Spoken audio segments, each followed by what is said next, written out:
As the city bustles, a breaking news alert flashes everywhere. The nation's most notorious con artist has finally been unmasked. An anonymous tip revealed he scammed 30% of the population, stealing 100 billion won. But that was just the beginning. Investigators discover he'd been running cons since childhood. Now on the run and living off the grid, no one knows if his name, Han Junwoo, 35, is even real. A masked man watched the news in the crowd, scowling. Why'd they have to use that photo? The story flashed back 30 years. A young Han Junwoo trembled as a man grilled him, asking if he'd stolen something. Crying, Junwoo insisted he hadn't seen anything. The man panicked, glancing around. He had to run. He didn't belong here in this elite daycare for chaebol kids. He wasn't even married. So why had he come? A flashback revealed what had happened moments earlier. That same man had bumped into a woman. Her wine glass almost fell but didn't. In that brief moment, he had slipped the ring off her finger without her noticing. She apologized and walked away unaware. The man marveled at how easily he had stolen it right in front of her. But as fate would have it, the ring had slipped from his hand and rolled to the feet of the boy, Han Junwoo. Back in the present, the man recognized the boy as the one near whom the ring had fallen. He examined the child, realizing he genuinely seemed clueless. The boy cried and insisted he hadn't done anything. The man grew nervous. People might start staring if the boy kept crying. He decided to leave quickly and continue searching for the ring. Just then, a woman noticed the crying boy and asked who he was and why he was there, pointing out that he wasn't from their house. Her words stunned the man. How could she say that? She turned to the man and asked if he was the boy's father. The man denied it, but realized that if he admitted the truth, he could get into trouble. Panicking, he blurted out that his son was somewhere else in the house. Then he stopped himself, wondering what he was even saying. Suddenly, Han Junwoo hugged him tightly, calling him daddy and promising not to ask for toys again. He begged not to be left behind. The man froze in shock, questioning why this child would call him that. Nearby women whispered among themselves, speculating whether the man had abandoned the child. Some said people often tried sneaking into elite kindergartens like this. The man, overwhelmed, picked up Han Junwoo and smiled awkwardly, pretending to be his father. He reassured the boy with cheerful words, then quickly exited the building with him. Once outside, the man demanded to know who the child really was. Junwoo innocently asked what he meant. When the man questioned why the boy called him his dad, Junwoo said the man had claimed it first. The man denied it, and Junwoo accused him of lying, saying he had seen everything. The accusation unsettled the man. Junwoo then smiled sweetly and asked if the game was over. Confused, the man asked what game. Junwoo replied with playful confidence. It was a game the two of them had been playing, and it had been fun. Curious, the man asked for Junwoo's name and his parents' whereabouts. Junwoo smiled again and said he had none, adding that the man seemed homeless too. The man asked how a homeless boy had been living, and Junwoo casually explained that he just blended in, waiting for other kids' parents to pick them up. No one noticed. No one cared as long as it looked like someone would come for him. Triumphantly, Junwoo pulled the stolen ring from his pocket, declaring himself the winner of their game. The man was stunned. Just moments ago, the boy had claimed innocence. The realization hit him. This child had fooled even the great Go Il-nam by pretending to be a kindergartner. And he was only 5 or 6 years old. Junwoo noticed the fear on the man's face and called him out on it, stating that he too was scared of him. The man panicked, disturbed by his own reaction. Was he really afraid of a 5-year-old child? Then, almost as if accepting defeat, he asked Junwoo if he wanted to come with him. That day, Han Junwoo gained his first ever family, a father named Go Il-nam. Il-nam brought Junwoo home, where 3 other men were already present. Unknown to Junwoo, aside from Go Il-nam, he had 3 more fathers now. They all watched a movie together that evening. On screen, a boy cried and begged for help, saying he had no parents. Junwoo curiously asked what those people on TV were doing. Il-nam told him it was his favorite game. One of the men asked if Junwoo wanted to play that game too. Il-nam immediately objected, saying it wasn't right. But before he could finish, Junwoo excitedly agreed he wanted to play. Later that night on a street corner, Junwoo approached a man crying and pleading for help. He said his mother and brother were sick. The man, moved by the act, gave him a large amount of money. Junwoo took the money and handed it to another member of the fraud ring, one of his fathers. He explained how the man had believed him and paid. Then, smiling, he asked what role he should play next. The man watched in shock, then smirked. From that day forward, Junwoo became fully immersed in his father's cons. Every operation they carried out succeeded. Over time, Junwoo began planning the scams himself. He enjoyed watching others fall for his lies.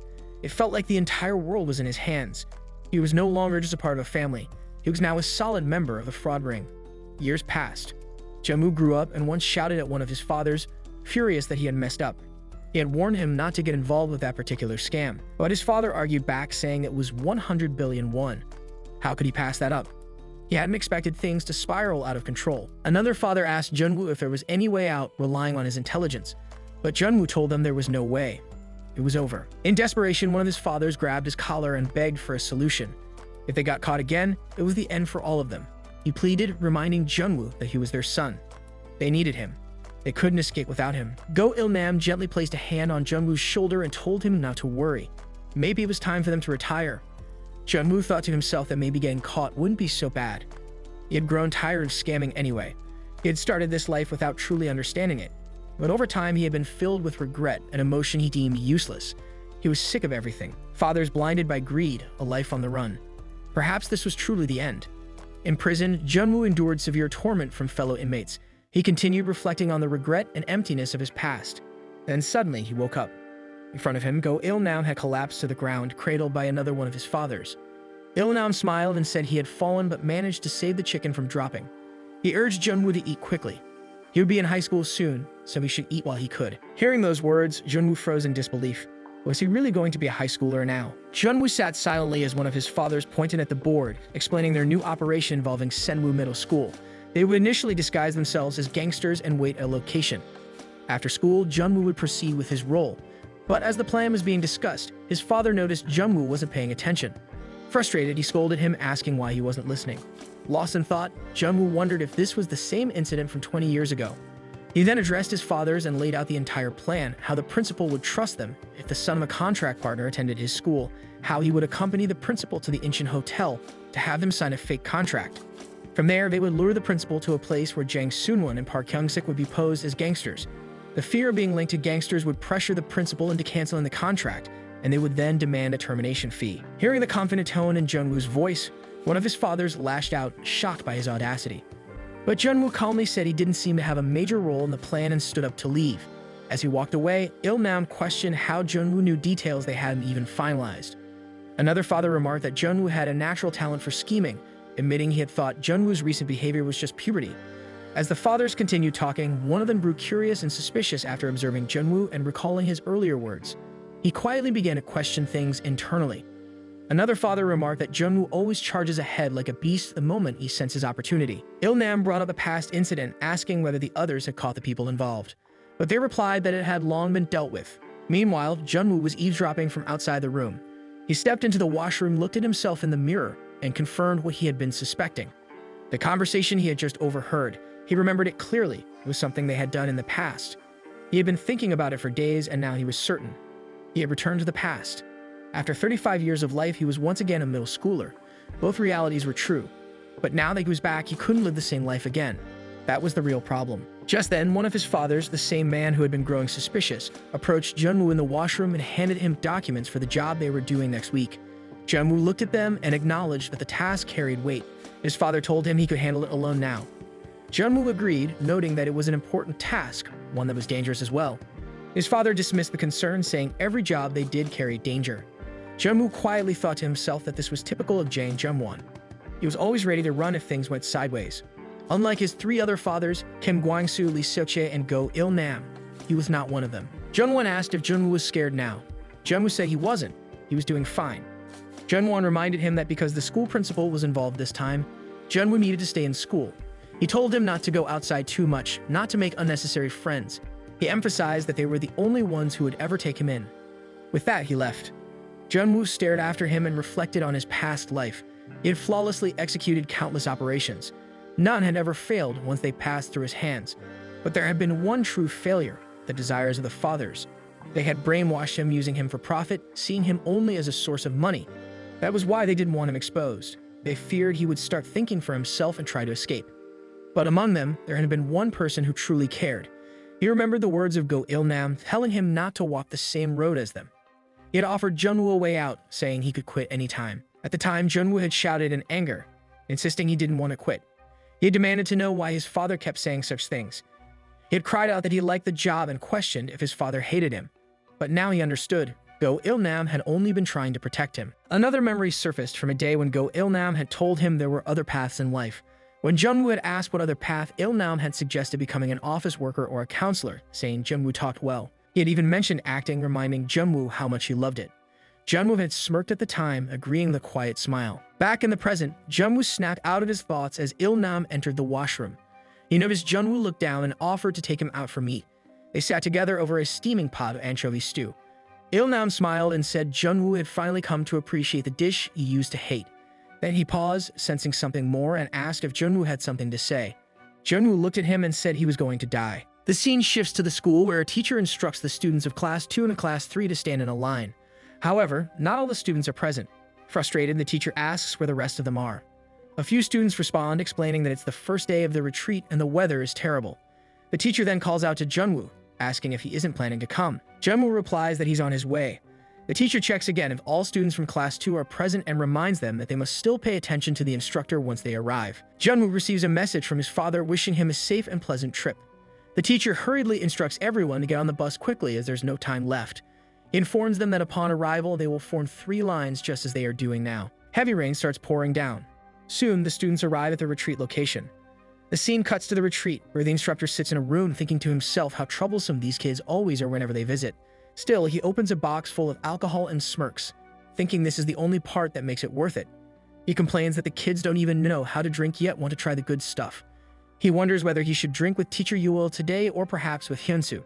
Suddenly, Junwoo kicks the door open and enters. He grumbles to himself, irritated that he can't even sleep properly because of the noisy kids. The instructor, startled, demands to know who dares barge in like that. Junwoo coldly asks who he is. The instructor, shocked, responds that Junwoo is questioning the instructor himself. Junwoo, unbothered, says the head teacher told him to leave. Annoyed and not wanting to sleep with the other kids, Junwoo declares he'll take a nap there instead. Angered, the instructor demands Junwoo's name and class and grabs him by the collar, shouting that he'll teach him a lesson before calling his homeroom teacher. Junwoo forcefully knocks away the instructor's hand and snaps back, calling him a filthy bastard for laying hands on him. He dares him to call the teacher, mocking that not long ago his dad and uncles beat the teacher to a pulp. He smirks and challenges him to make the call. The instructor, stunned, begins to wonder what kind of middle schooler has tattoos and whether Junwoo's family might be in the mob. Sensing his fear, Junwoo smirks and lounges on the sofa, telling the instructor to stop pretending to be tough and just leave. He tells him to go out and call a teacher if he really wants to. The instructor mutters that he doesn't know Junwoo's name but says they'll find out if they ask for the homeroom teacher of Class 2 to 5. Furious, he storms off, vowing revenge. Junwoo watches him leave and thinks to himself how easy that was. His eyes land on the beer bottles and cigarette packs in the room, and he smirks again. The instructor rushes to Junwoo's homeroom teacher and explains everything. The homeroom teacher, confused, says Junwoo is usually quiet in class and not the type to cause trouble. The instructor insists that Junwoo claimed his father was in the mob and even had tattoos. The teacher doubts the claim, saying if it were true, they would have seen it during PE class. They decide to check the duty room. When they reach the duty room, Junwoo is nowhere to be found. The homeroom teacher notices the smell of alcohol and cigarettes in the air. The instructor defends himself, saying Junwoo didn't touch any of it, but the teacher silently points to the table, where empty beer bottles and open cigarette packs are scattered. The instructor keeps insisting he didn't drink. The teacher calmly says he knows the instructor didn't, and they should first find out where Junwoo went. The scene shifts to Junwoo, standing at the edge of a cliff in the pouring rain. Below him lies a deep river. He stares down and reflects that the play they had prepared is now over. The water roars beneath him as he stands unmoving. He thought he would feel relieved, even if everything was a lie. Standing at the edge fills him with a strange feeling. He had convinced himself that he was living inside a movie all this time, but in truth, he was just a con man, a fraud, a criminal. Staying would only lead to repeating the same life again. For him, today was the perfect day to die. The instructor and the homeroom teacher arrive at the scene and shout at Junwoo, telling him it's dangerous and he might fall. They beg him to step back, but Junwoo ignores them. He jumps.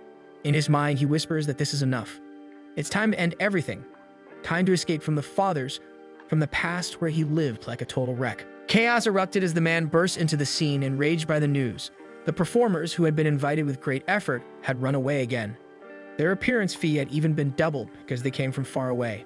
Beside him, the boy reported that the performance was only 5 hours away and asked what to do now. The man, frustrated, ordered him to refund all the ticket buyers immediately. He instructed him to check the lodging and transportation costs and send them the total amount. The boy suggested filing a claim for damages this time, questioning why the CEO was always the one cleaning up the mess. But the man dismissed the idea, explaining that actors from small theaters rarely had money. He told him to gather the customer information and send out brief apology texts, not long explanations. With that, he left the room. The boy muttered to himself, calling the CDO overly kind but still a genuinely good person. As the man walked down the hall, his mind was filled with thoughts about trust. He recalled his past. 5 years ago, Ju Mansik had been a member of the National Assembly. At just 45, he had enjoyed early success. widely recognized in the public eye. But that success had blinded him. People around him tried to profit off him, friends, colleagues, even those he trusted. They all betrayed him. Caught in endless power struggles, he lost his footing. By the time he realized it, fabricated corruption charges had ruined his name and everyone had turned their backs on him. Isolated and disgraced, he had left politics. He started a new business full of hope. This small theater was the result. 5 years passed, but the road was tough. In the beginning, it drew attention. Despite being in the countryside, it gained popularity by casting newcomers instead of big-name actors. Jumancic believed that true quality came from acting, not from fame. He focused on unrecognized talent and found many hidden gems. Their theater became known for discovering new stars. But success didn't last. Those actors dreamed of Seoul. Once they gained fame, they left for bigger companies. This time, it happened for the third time. He began to wonder if the problem lay with him or the world itself. Back in the present, he realized he had left a recording playing earlier. As he opened the theater door, he noticed a boy sitting inside again. The boy had been visiting regularly around this time. He looked like a high schooler, dressed in a work uniform. Each time, he left behind a few bills after watching the performances. In a place where even regulars were rare, the boy was the only one who returned. Curious, Jumancic asked for his name. The boy turned slightly and replied that he had no name. Actually, he was none other than Han Junwoo, the main protagonist. Then Jumancic frowned, finding the reply strange. Even the neighborhood dog had a name. He asked about the boy's age and whether he attended school. Junwoo responded that he was 17 and didn't attend school. He added that no one had told him not to come, so he thought it was okay to watch. Jumancic clarified that he hadn't scolded him. Junwoo stood to leave but then remembered something. He handed over money, explaining that he had enjoyed the performance, though it was disappointing that it ended halfway through. Jumancic told him he hadn't asked for money. He then noticed Junwoo's injured hand and asked about it. Junwoo replied that he put on a patch later and thanked him for his concern. He pulled his hand back and said goodbye. As Junwoo walked away, Jumancic called out. He asked if Junwoo was only interested in plays. There were recordings and scripts inside, but then he caught himself. The way he said it sounded strange, like a man offering candy to a child. He sighed and changed his tone, inviting Junwoo in for a quick treatment before leaving. Later, they sat at a restaurant. Watching Junwoo eat, Jumancic noted that he didn't expect the boy to follow him. Junwoo replied that Jumancic reminded him of someone. Jumancic, finding the comment dull, asked why Junwoo worked such a job. He was still young and good-looking. Junwoo answered simply that everyone had their own circumstances. Junwoo noticed a paper in Jumancic's hand and asked about it. It was a script titled A Chance Encounter. Jumancic handed it over, inviting him to read it. Junwoo took the script and began reading.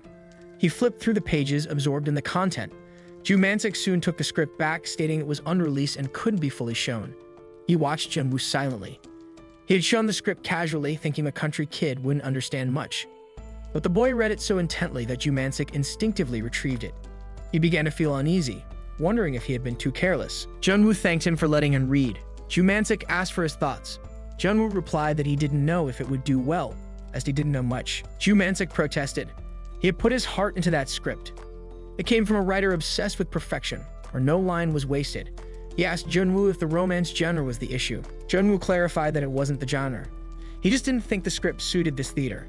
He pointed out something that caught his attention. From the second line on the first page, it said, their movement set the scene with a casual rhythm, hinting at an everyday school morning atmosphere. Then came their opening dialogue. One of them brought up Juryo's ideal type, dismissing it immediately. They commented that Juryo didn't seem to have any consistent type at all. All the people she had dated so far had no similarities, no common thread to connect them. As the girls continued their walk, another character entered. Kyung-soo stepped in from the opposite side of the stage, also with an umbrella. His timing and position created a visual intersection, setting up the key moment. Junwoo recited the lines as they appeared in the script. Kyung-soo said something about a boyfriend just passing by. Then the reply came, questioning what he meant, followed by a note that nothing could be seen properly because of the umbrella. Kyung-soo responded not with words but with action. He slowly lifted his umbrella, revealing his face beneath it. This simple motion carried a quiet drama. The moment his face was revealed, the three girls, Juryung, Heejoo, and Yoojin, reacted together. Their expressions shifted to surprise, adding emotion and subtle tension to the encounter. Jumancic stared at Junwoo, shocked. He looked down at the script. Every word matched. He had only shown that page for a minute, yet the boy remembered every line and even the stage directions. Jumancic froze, overwhelmed by disbelief. What was he real? It's not human minute. Jumancic stared at the stage design plans, struggling to understand Junwoo's concern. But before he could say much, Junwoo began pointing out every flaw in the scene with sharp precision. He referenced the exact moment in the script where the three characters meet and deliver their lines, stressing how the scene played out naturally in motion. Junwoo explained that if the characters were walking while talking, they would cover about 20 steps in 30 seconds. But the actual stage they had was only 13 steps wide. That meant the movement would be cut short, forced, and awkward. It wouldn't feel real to the audience. The pacing would break and the immersion would fade. He didn't stop there. Junwoo added that since the characters would be holding umbrellas, and not just small ones but large, visually aesthetic ones, the lighting setup would create even more complications. Strong beams of light would reflect off the umbrellas, casting heavy shadows across the stage. In such a setup, the actors' faces would be hidden, their expressions lost, and the emotional depth of the dialogue would vanish into darkness. The problem grew bigger with the arrival of the main character. Junwoo pointed out that the lead, meant to enter with dramatic impact, would also be obscured beneath the umbrella. The one moment meant to hit hardest would become visually flat. Their entrance, instead of creating tension or surprise, would slip by unnoticed. The audience wouldn't even register the shift. Junwoo didn't just criticize, he offered a solution. Instead of staging the background as the typical path to school, he proposed changing it to a bus stop, a place where students wait every morning.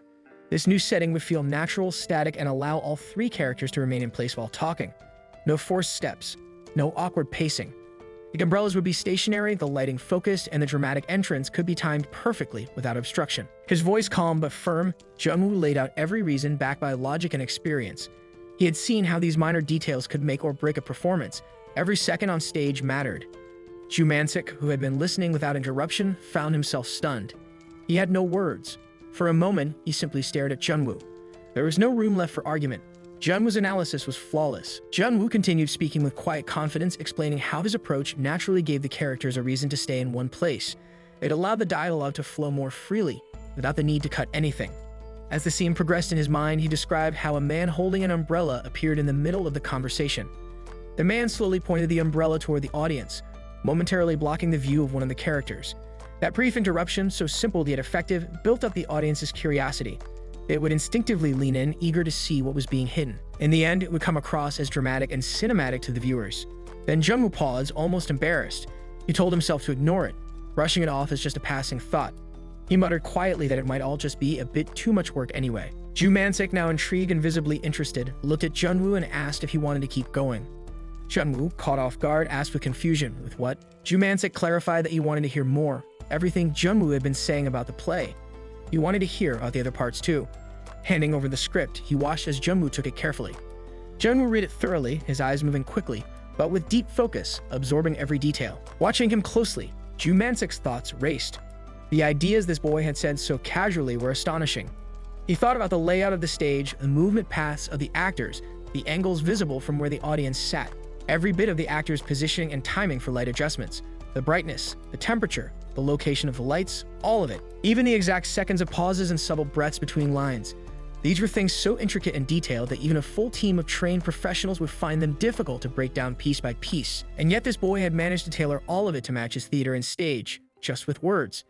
He asked Junwoo when he had started learning about directing. There had to be formal training behind this kind of insight.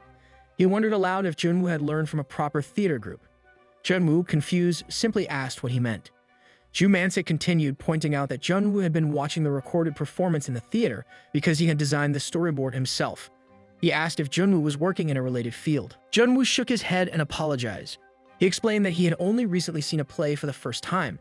Originally, he had planned to see a movie, but since there was no movie theater in the area, he ended up watching a play instead. Ju Mansik's mind reeled. This had been his first time watching a play. He recalled seeing Junwoo for the first time just 3 weeks ago. That meant this boy, who had just entered high school, had understood and mastered the feel of an entire stage in only 3 weeks. A play was not simply about actors performing on a stage. Most ordinary people believed that acting was the main thing. But in reality, a play was a comprehensive form of art, writing, visual design, sound, lighting, direction, all created by experts from many different fields. Yet Junwoo, with just a glance through the script, had grasped and addressed it all by himself, and he had only been exposed to plays for 3 weeks. Then Ju Mansik asked him a question: how about rewriting the dialogue?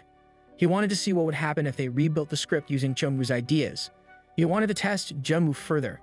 Deep down, Ju Mansik wasn't just interested in the stage direction. He wanted to see if this boy could also come up with solutions for the most crucial parts, the roles and the acting itself. Junwoo paused and then finally said that he couldn't do it. The reason was simple. he didn't know who the actors were. Ju-mansik thought to himself that, of course, dialogue and directing were two separate skills. He said aloud that maybe it depended on one's skill. But Junwoo explained it wasn't about skill. To truly write effective dialogue, one needed to understand the person behind the role, their life experiences, their unspoken habits, those things that couldn't be hidden by acting or covered up by forced facial expressions. Without knowing those things, it wasn't possible to write meaningful lines. He pointed out that even the way each person pronounced letters carried its own unique vibrations and pitch. These were details that mattered. Ju-mansik couldn't believe what he was hearing. How could a human being calculate all of that? It seemed more like a machine's job, but even as he resisted the idea, he knew it was the truth. He was just having trouble accepting it. Junwoo suddenly said something unexpected. He told Ju-mansik to try smiling at himself in the mirror sometime. He said that people's pupils became a little bigger when they smiled without realizing it. He noted that this reaction was perfect for playing the role of a murderer. Ju-mansik, startled, asked him what he meant. Junwoo laughed and said he was just joking. But in that moment, Ju-mansik thought to himself, Junwoo wasn't just talented in stage work and directing. This kid was something far more extraordinary. Then Junwoo asked if Ju-mansik wasn't going to leave. When there was no answer, Junwoo said he'd go first. He thanked him for the food and quietly walked away. Left alone, Ju-mansik smiled faintly to himself. He felt like he had been bewitched by this strange, brilliant boy. Where in the world had someone like him come from? He still had so many questions, but he knew in his heart he would probably see Junwoo again tomorrow. The next day, Junwoo visited a place where he used to work. He was there to ask for the money he had rightfully earned. As he approached, one of the men sneered and asked whose kid he was. Junwoo stood firm and said he was there to collect his payment. Another man scoffed and asked if he had ever left money with Junwoo. Junwoo replied calmly that yes, he had. He reminded them that they had promised to pay him later, and now he wanted the exact amount minus 587,000 won. One of the men grew angry, asking what Junwoo had just said. Junwoo repeated his demand with calm persistence. Another man chuckled mockingly, calling him a brat. He told him that later actually meant never saying Junwoo was too young to understand how the real world worked. Junwoo then asked if they were refusing to pay him. The man responded with open hostility, saying of course not. He didn't have that kind of money. Junwoo sighed quietly. In his mind, he reflected that he probably wasn't going to get the money. He had given them one last chance. He didn't want to make a scene, so he had let it go once or twice. They always had excuses, saying times were hard or that mistakes were natural with so many workers. But Junwoo knew better. They assumed that because he was young and had no parents, he wouldn't fight back. They had been doing this to other workers too, skimming money and lying to their faces. Smooth-talking people into walking away was their way of doing business. Even so, Junwoo felt a wave of frustration. He wondered where he could possibly find another job now. Just then, Ju-mansik entered the scene shouting in anger. He demanded to know if they had shorted his pay too. A few minutes earlier, the scene shifts to Ju-mansik standing alone in the theater, quietly waiting. His eyes kept returning to the entrance as time passed, and he began to wonder why Junwoo hadn't shown up yet. It was already past the time Junwoo usually arrived. A hint of concern flickered across his face. Just then, his assistant approached. Ju-mansik immediately turned to him and remarked that his timing was perfect. Then, in a tone mixed with confusion and worry, he asked where a 17-year-old would usually be at that hour. The assistant looked puzzled by the sudden question. He replied that at 17, a boy would typically be in school. That seemed obvious. But Ju-mansik revealed something surprising. Junwoo didn't attend school. Instead, he worked at a construction site. The assistant looked startled, then quickly suggested they check the construction site. Ju-mansik appeared confused, so the assistant reminded him of what he just said, that Junwoo worked at a construction site. So naturally, he must be there right now. Realization dawned on Ju-mansik, and he suddenly exclaimed that this was it. Without another word, he rushed out of the theater in a hurry. Its assistant called out after him, reminding him that he had an important meeting to attend, but Ju-mansik didn't stop. As he moved, he kept thinking to himself, why hadn't this thought crossed his mind earlier? Since Junwoo worked at a construction site, that's exactly where he would be. Ju-mansik soon reached the construction site where Junwoo was employed. Hiding nearby, he overheard the entire exchange between Junwoo and the workers. As he listened to the harsh words and blatant exploitation, his expression turned dark with anger. Then the scene returned to the present moment, where Ju-mansik suddenly burst in with a shout, demanding to know if those men had refused to pay Junwoo properly. He had also noticed that they weren't even returning the money they owed him. Junwoo turned around, visibly shocked by the unexpected appearance. He asked why Ju-mansik had come all the way there. One of the men stepped forward and tried to assert authority, warning that unauthorized individuals weren't allowed in that area. But Ju-mansik was already furious. He scolded them, asking if they had nothing better to do than cheat a kid out of his rightful wages. His voice trembled with rage as he called them filthy bastards. In a sudden outburst, he grabbed their table and threw it aside violently. The men recoiled in fear, shouting and stumbling back. They asked what he was doing, completely caught off guard by his fury. Ju Mansik didn't stop. He threatened to report them all to the labor department. Then he turned to Junwoo and asked what he was standing around for. Without giving Junwoo a chance to argue, he grabbed his hand and told him to leave. There was no point wasting time on people like them. With that, he pulled Junwoo away. Later, the two of them sat down in Ju Mansik's office. The atmosphere was thick with tension. Ju Mansik, still boiling with anger, cursed the workers under his breath, calling them sons of bitches. He then looked directly at Junwoo and asked why he was even tolerating such treatment. Junwoo asked with calm curiosity why Ju Mansik was getting so angry. Ju Mansik responded, pointing out that Junwoo should be upset too. After all, he deserved to be paid for his work. He even asked if he should report those men and have them all arrested. Junwoo looked puzzled and asked why Ju Mansik would go that far. That response irritated Ju Mansik. He told Junwoo that if an adult offers to help, a kid should just say thank you instead of talking back. He then glanced down and noticed the injuries on Junwoo's hands. His tone softened. He told Junwoo to stop doing that kind of rough work and to just work at the theater instead. As he thought it over, Ju Mansik began wondering how much money the theater had lost the previous month. Then, as if making a casual offer, he told Junwoo that if he worked there, he could watch as many plays as he wanted. That should be a good enough reason. But Junwoo stared at him and asked why he was doing all this. Why was he helping him? Ju Mansik scoffed and said he wasn't helping him. It was just a coincidence that a part-timer had quit, and now he needed someone to replace them. Junwoo raised another question. Did Ju Mansik even have enough money to pay him? He always seemed stressed, like someone who couldn't afford to hire extra help. That made Ju Mansik angry. He asked if Junwoo was worried he'd get cheated again. Junwoo didn't hesitate.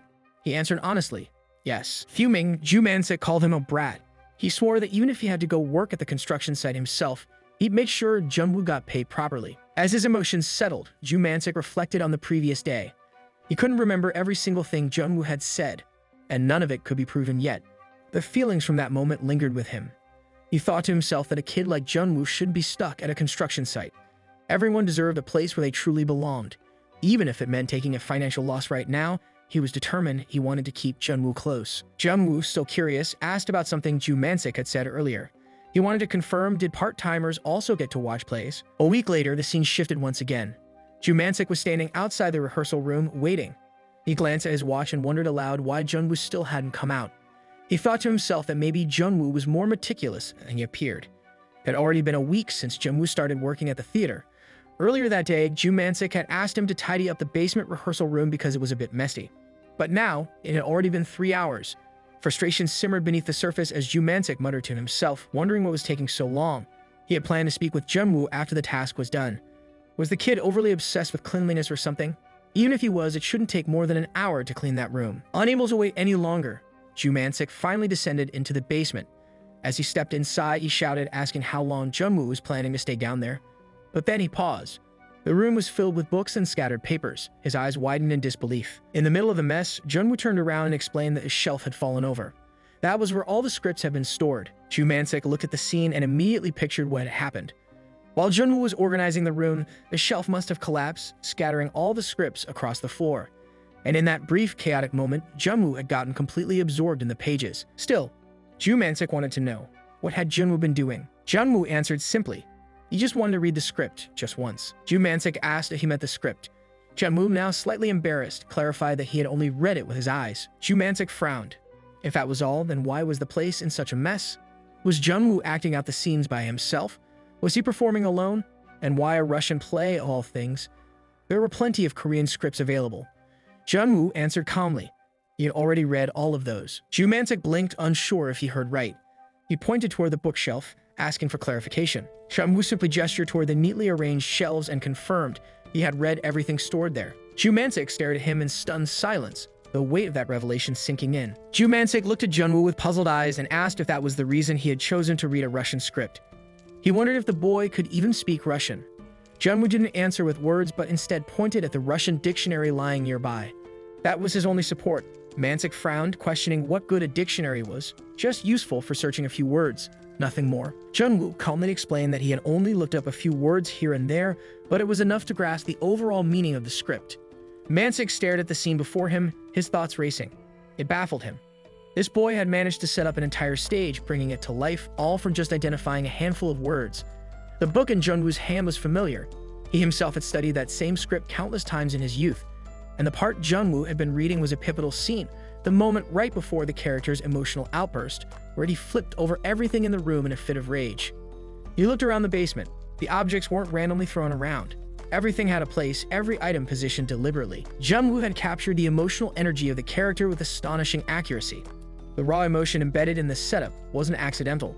It was thoughtful, intentional, precise. Mansik couldn't stay quiet. He asked Jungwoo why he was using a classic play that he barely understood. He pointed out that the boy didn't even know the basic terminology of theater. He demanded to know what Jungwoo was trying to become. Why was he always so quiet, especially when someone like Mansik was right there beside him? What kind of dream was this boy chasing? Was he aiming to be a stage manager? A director?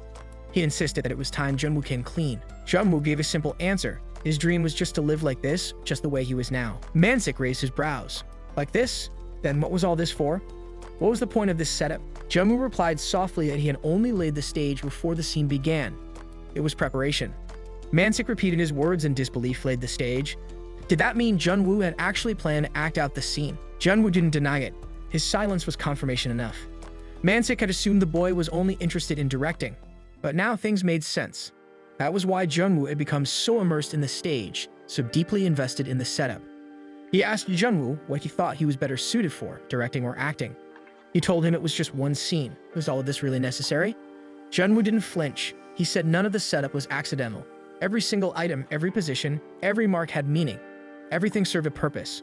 Mansik waved it off, saying that was just an excuse. Great actors could summon their emotions anywhere, even without props or preparation. But Jungwoo disagreed. Theater, he said, was different. That's why there was a stage in the first place. Because in theater, the stage itself was a vital part of the story. It wasn't just about acting, it was about creating an entire world. He explained further. Every part of the stage had to work in harmony, whether it was the actors, the props, or even the lighting. Everything had to move together. Mansik challenged that. Was harmony more important than acting talent? Jungwoo replied that it was a part of it, yes. But more than anything, he wanted the stage itself to be perfect. He was ready to show that to Mansik right now. The declaration stunned Mansik for a moment. He said nothing. Jungwoo stepped forward and slammed his hand onto the bench. His face shifted in an instant. Sorrow, disappointment, and pain surfaced together. His expression wasn't forced. It was raw, overflowing, and real. Mansik could sense it the moment the scene began. This was the face of someone with nowhere left to go, someone with nothing left to lose. Jungwoo wasn't pretending. He had become the character. Between the scattered props and the silence of the room, Jungwoo had transformed entirely. It left Mansik speechless. He questioned how the boy even managed that. His eyes were bloodshot, the whites of them turned red from burst vessels, a physical reaction no actor could fake. That kind of immersion wasn't just impressive, it was near impossible in such a short amount of time. Then Jungwoo suddenly cried out, shouting what the point of all this even was. His voice echoed with frustration. As he stepped back, his foot landed on a watch lying on the ground. He stumbled, about to fall. Mansik instinctively warned him to be careful. He noticed how the clutter around him had started affecting his movement. But Jungwoo didn't fall. With remarkable control, he grabbed the chair next to him, balanced himself perfectly, and sat down. The movement was fluid, effortless, natural. Mansik watched with wide eyes. It wasn't a mistake. Even the fall had been part of the act. The way Jungwoo reached for the chair, the way his body collapsed into it, even the exhaustion on his face as he sat there, was all intentional. Everything, from the posture to the broken props around him, was designed for harmony. He wasn't just right. He was absolutely right. Every single piece of the stage was in perfect sync. Jungwoo finally whispered, saying it was over. But Mansik shook his head. No, this wouldn't do. He looked at Jungwoo with a quiet intensity and told him there was no other option now. He had to get on stage. A few months earlier, Jungwoo had been caught in a moment of deep reflection. It had already been 2 years since he had severed ties with his father and walked away from that life.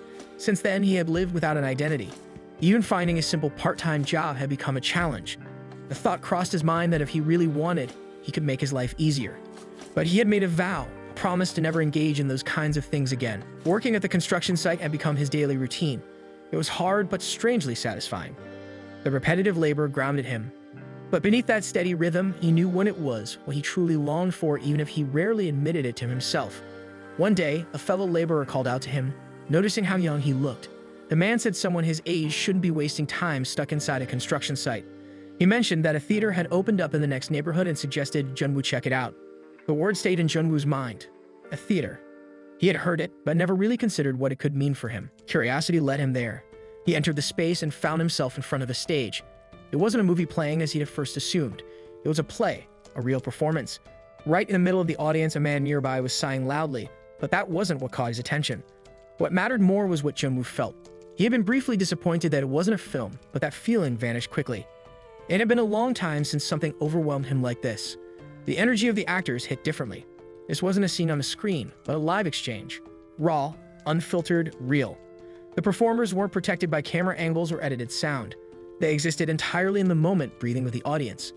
And in that instant, Jung-woo felt something stir inside him, an unexpected urge to be on that stage himself. From that day, everything started to change. As soon as his shifts at the construction site ended, his body moved on its own. Without even thinking, he would head straight to the theater. Something drew him there like gravity. It was there that he first encountered Ju-Man-sik. A man who looked like one of the theater staff members began asking around about Jung-woo. He was persistent, always poking into Jung-woo's presence. His nosy attitude was irritating at times, but somehow, it didn't feel bad. Man-sik had a rough way of speaking, sharp, blunt, but he didn't come off as dangerous or cruel. Despite his gruff exterior, there was no malice in him. Jung-woo remembered how this same man had stood up for him once, shielding him from a deceitful laborer who tried to take advantage of him. That moment stuck with him. It reminded Jung-woo that there were still people like that left in the world, people who wouldn't ignore someone in trouble. And from the look in Man-sik's eyes, Jung-woo could tell this guy had also lived a hard life. Maybe that's why their paths crossed. Maybe that's why it all started here. The first step wasn't dramatic. It was just one moment, one decision, one curious visit to a theater. But it sparked something in him. Something real. Something alive. Back in the present, after watching Jung-woo's act, Ju-Man-sik thinks to himself, what he witnessed left him completely mesmerized. He hadn't expected much when it came to Jung-woo's acting. After all, emotions were born from experience. No matter how gifted someone might be, Jung-woo was still only 17. A 17-year-old boy would naturally have limits. He already knew the kid was unnaturally smart. But intelligence and artistic talent weren't the same. They lived in separate worlds. However, Ju-Man-sik now realized that this thinking was narrow-minded. He had underestimated what those skills could become when directed toward performance. The very abilities that had once seemed like mere tools of intellect now revealed themselves as preparation. Silent, unnoticed steps leading Jung-woo to this very moment on stage. Later, off-stage, Ju-Man-sik looked Jung-woo in the eyes and told him he didn't belong here. He needed to step onto the real stage. Jung-woo, calmly picking up books from the floor and placing them back, responded that he had no real intention of doing that. Ju-Man-sik couldn't hold back his frustration. He raised his voice, trying to shake the boy from his passive stance. He insisted that Jung-woo didn't realize the magnitude of his talent. If he just placed his trust in him and followed his lead, he could truly make it big. But Jung-woo responded simply. He liked things the way they were now. Ju-Man-sik challenged him. Was the script in the practice room all there was for him? Was that enough? Did he truly have no desire to act even with that level of talent? Why would someone with such a gift walk away from it? Jung-woo's answer was direct. He didn't want to be famous. Those words struck something deep in Ju-Man-sik. The kid knew. He wasn't oblivious to his gift. He knew just how exceptional he was. His attitude made it clear. He believed that if he ever started acting, fame was guaranteed. In fact, it seemed like being just famous wouldn't even be enough for him. Even so, despite the resistance, Ju-Man-sik wasn't ready to give up. Not yet. He stepped closer and told Jung-woo that he understood. He probably had some dramatic past. But even then, how much could he have experienced at such a young age?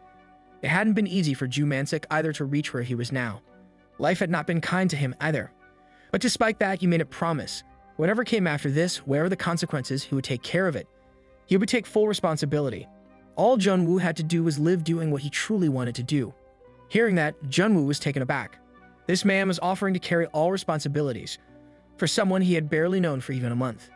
He couldn't help but ask, why? Was he really ready to kill for him or something? And to that, Ju-Man-sik without hesitation declared that yes, he killed them all for Jung-woo.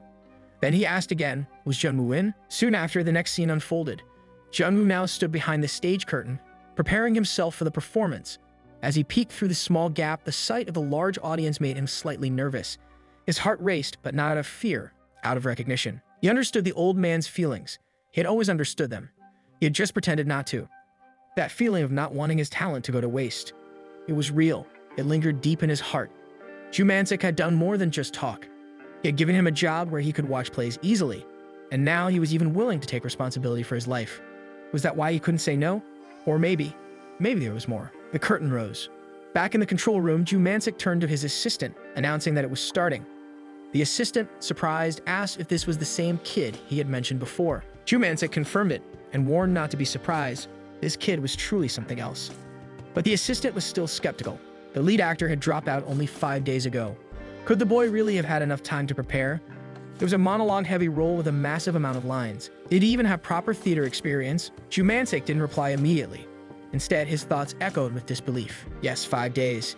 Even that was an impossible time frame, especially for someone who had never studied the basics of acting. Then he finally told his assistant the truth. It wasn't 5 days. It had only been 12 hours. Shocked, the assistant could barely process it. He asked again what Ju-mansik had just said. Ju-mansik repeated it without hesitation. It had been 12 hours. And despite the length of the script for this boy, it didn't matter. Jungwoo stepped onto the stage and sat on a chair, letting the emotions of his act completely take over him. With a voice that trembled with pain and sorrow, he began pouring his heart into every word. He confessed that he was still trapped in those moments. After losing the one he loved, the world had imprisoned him in darkness and silence. The memory of the moment he first saw her had stopped time itself. It was a feeling he had never experienced before.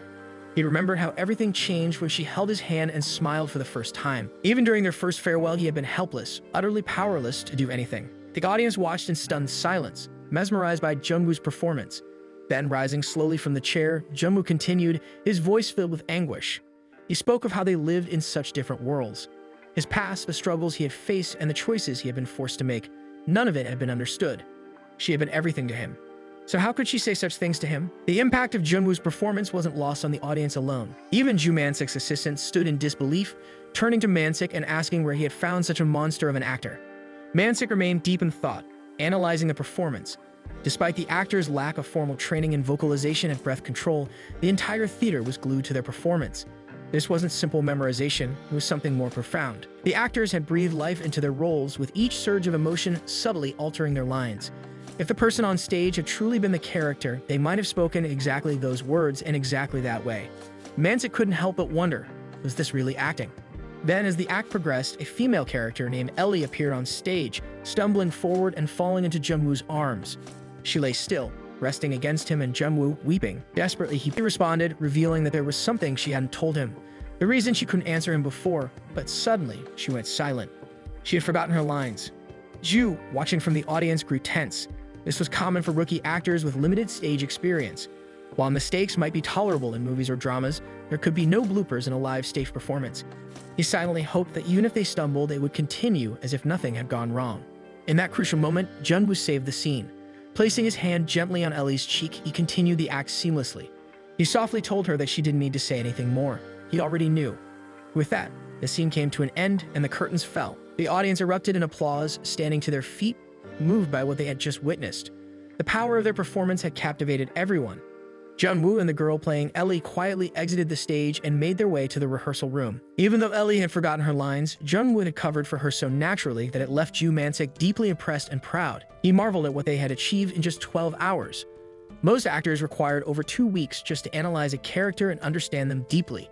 They still needed to memorize lines, plan movements, and adapt to stage props. And yet these two had done all of that in less than a day, and had even compensated for a fellow actor's mistake with flawless improvisation. Ju's assistant was in awe. He couldn't believe such a reaction had come from just the first act. Ju agreed, equally surprised. The assistant asked again, were they really only 17 years old? How had they managed to deliver such acting with so little preparation? But Ju-mansik explained that it was a mistake to think they had only focused on acting. His assistant was confused, prompting Ju to elaborate. He pointed out that the stage concept, the size of the chair, the actors' movements, the lighting, and even the color scheme had all been changed. Now that it was mentioned, his assistant realized he hadn't noticed it until now. Ju sighed, admitting that he didn't understand all of it himself. He couldn't comprehend what emotions were meant to look like or how lines should shift from moment to moment. Ever since their last performance, these young actors had spoken and acted in ways beyond his understanding. But there was one thing he was certain of. This person, Jungwoo, was more remarkable than anyone else present in that theater. Meanwhile, in the rehearsal room, Jungwoo and the girl who played Ellie sat together.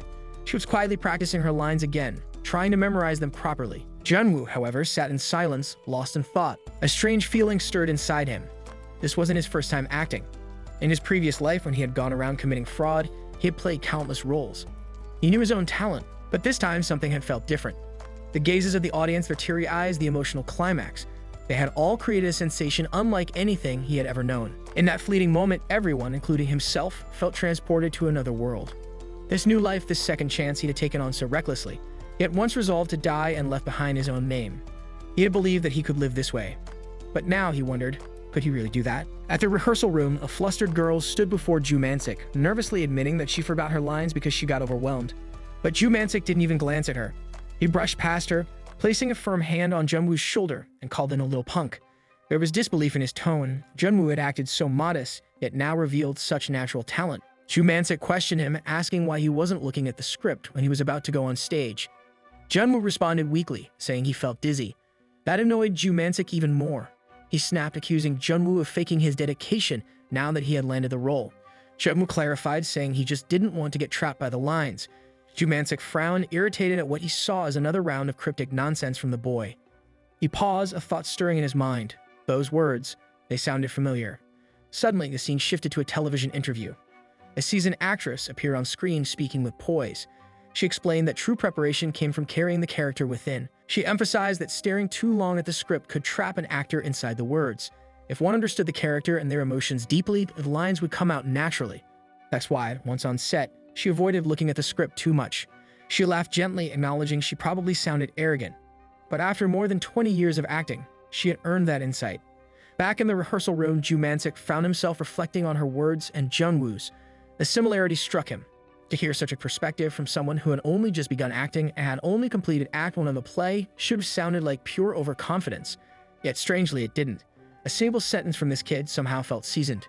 Junwoo added that the script was full of unfamiliar terms and it was giving him a headache. That hit Jumansik. He realized Junwoo didn't even know the basics of stage terminology. Yet he had shoved the script into the boy's hands without considering that. Junwoo had already moved past the point where Jumansik could help him directly. He wondered where he should even begin now. Soon, the cast was called for Act 2. They performed with passion, elevating the play to new heights. The audience responded enthusiastically, rising to their feet in applause. Amid the crowd, a man stared at Junwoo and quietly murmured that he had finally found him. The day after the performance, Junwoo was found buried in books. Jumansik approached him with a teasing tone, asking if he planned to stare at them forever. Junwoo asked where he had been all morning, noting how Jumansik had vanished. Jumansik said that what he had brought should be enough for now. He then pulled out a large stack of books, offering them to Junwoo. He admitted they might not be fun, but they would help. He knew Junwoo had been feeling stuck lately. Junwoo was surprised. There was only one bookstore in this countryside town. Jumansik had clearly traveled a long way in the scorching heat to get them, showing how much effort he had made. Jumansik internally questioned whether such complex acting theories were even necessary for someone like Junwoo. Was he risking trapping the boy's natural genius inside a rigid mold? But even so, he felt the need to offer this knowledge. Junwoo started reading and smiled. He found the material fun. Jumansik asked if he felt even a little better. Junwoo admitted it was his first time studying this way, and it was more enjoyable than expected. Jumansik was intrigued. Fun, he echoed. Was this really Junwoo's first time doing anything like this? He then asked Junwoo how he could act so naturally without actually knowing anything. Junwoo calmly replied that acting well wasn't something only actors could do. Jumansik didn't understand. Junwoo warned him. Someone like Jumansik could get eaten alive out there. That confused Jumansik even more. Someone like him? Junwoo explained that Jumansik had a habit of diving in without thinking. Jumansik scoffed, asking what a little punk like Junwoo even knew. When had he ever done that? Junwoo pointed out he was doing it right now. He added that Jumansik didn't even know anything about him. Silence fell between them for a while. Then, Junwoo broke it. He asked Jumansik if he wanted him to become famous. Jumansik replied honestly, it wasn't about fame. He just wanted Junwoo to live doing what he truly wanted to do. It had taken Jumansik a long time to understand that for himself. He admitted that Junwoo might think he was being used, but even if Junwoo had completely messed up on stage, he still would have gone to the bookstore that day. Probably. Junwoo smiled, saying that wasn't what he thought at all. In his mind, Junwoo added that if he had really believed Jumansik was using him, he would have already burned the whole theater down. He looked at him and said he appreciated the books. He needed them anyway. Jumansik asked if he truly meant that. Junwoo confirmed he did. In his thoughts, Junwoo silently promised that he would repay him one day. Just then, someone came to meet Jumansik. The man asked if he was the owner of the theater. Jumansik looked at the man and questioned in his mind why someone like him had come to a place like this. What was he doing here in a place so out of the way? Jumansik instantly recognized him, NK Entertainment, a powerhouse in South Korea's entertainment industry. It wasn't just another agency, it was known as the heart of Korea's top-tier acting talent. Within this prestigious company, the man now standing before him held a legendary status. He was widely respected for his uncanny ability to match the right actors to the right projects and for overseeing the casting of numerous blockbuster films and hit dramas. His track record was nearly flawless. Most of the projects he had been involved with turned into massive successes. Despite not being an actor himself, his name was familiar to the public, a rare feat in this industry. The man introduced himself confidently. Choi Jae-min from NK Entertainment. In return, Jumansik, calm but curious, stated that he was the owner of the theater. He then asked what had brought someone of such stature to a small place like this. Jamin explained that he had watched the play the previous night and one particular kid had stood out to him. He asked if that boy was a member of the troupe. Ju confirmed that he was, though not officially. Technically, the boy didn't have a formal position, but he did work there and participated often. With a serious tone, Jamin said he had come to make a proposal. He admitted that the visit was unannounced and possibly too hasty, but he couldn't ignore what he had seen. It had been a long time since he had felt this way, like he had discovered a hidden treasure. Ju, beginning to understand, asked directly if Jamin was considering casting the boy. But Jamin replied that this wasn't just any casting decision. They were currently struggling to find a suitable child actor for an important upcoming project. The problem, he explained, was that even the rare standout child actors they did find usually lacked genuine emotional depth. They might be clever, they might imitate adults well, but capturing true maturity was something else entirely. But this boy had done something extraordinary. He portrayed the emotional world of someone in their 30s, naturally, without forcing it or appearing awkward. In fact, he had gone beyond what any casting director could dream of. Jamin was honestly shocked that such raw, untouched talent was hidden in a small, humble theater like this. Slightly offended but proud, Ju affirmed that the boy's talent was far more than just impressive. Then he asked if Jamin already had a structured plan in mind for the boy. He pointed out that he was aware of NK's vast resources and professionalism. So he asked, was Jamin planning to offer him comprehensive training, participation in large-scale domestic and international projects, opportunities to study abroad, and invitations to major industry events? He stressed that all of this would of course be expected on the condition that NK believed in the boy's potential and future. Jamin asked bluntly if he was really expected to offer such massive opportunities to an unknown, untrained newcomer, completely free of charge. But Ju held his ground. If Jamin had truly seen the boy's performance, he would understand the gravity of the request. Just the fact that Mansik was sitting here and having this conversation proved how strongly he believed in the boy's future. Jamin sighed and said he would try his best to accommodate it, but reminded Mansik that this wasn't a decision he could make on his own. Still in his thoughts, Ju couldn't help but feel frustrated. If Jamin was still hesitating, it meant he hadn't fully grasped the boy's potential. What he saw on stage yesterday was just a fraction, barely a glimpse, of what the boy was capable of. Jamin handed over his business card, expressing his intention clearly. NK didn't want to interfere, they wanted to provide an environment where the boy could thrive. He hoped that, as someone who deeply cared for the boy, Ju would consider what path would help him grow fastest and be most beneficial to his future. He asked him to think it over and get in touch. Meanwhile, Junwoo lay on the floor in another part of the theater, lost in thought. His mind was clouded with doubts. He wondered what he was supposed to do. He didn't have money, nor did he come from privilege.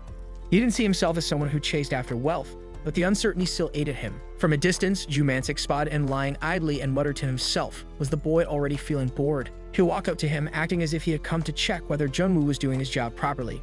He scolded him gently, asking how he could waste time like this when he had such a knowledgeable teacher nearby and hadn't asked even a single question.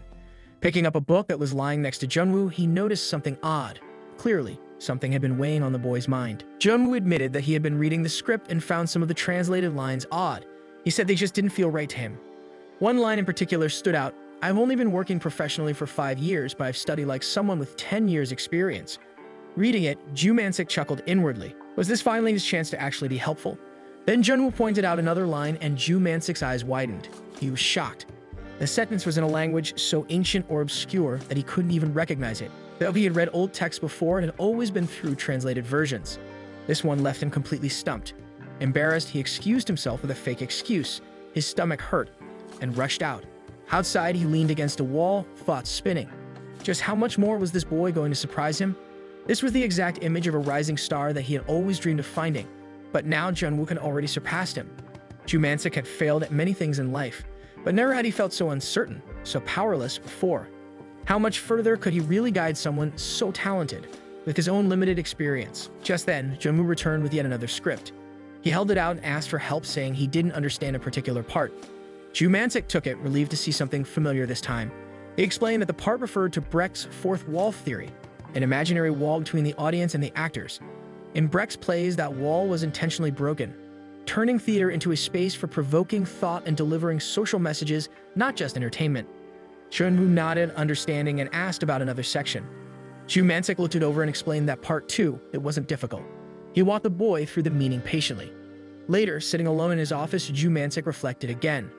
Who would have thought he'd revisit such deep academic theory at his age?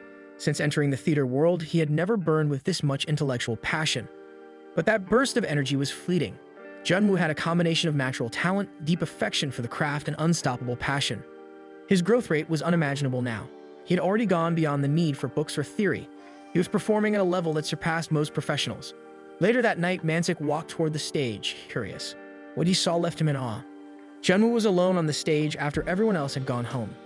He was decorating the set, practicing every line, every gesture. He perfectly mimicked each scene, absorbed the emotions of every character, their habits, their mannerisms.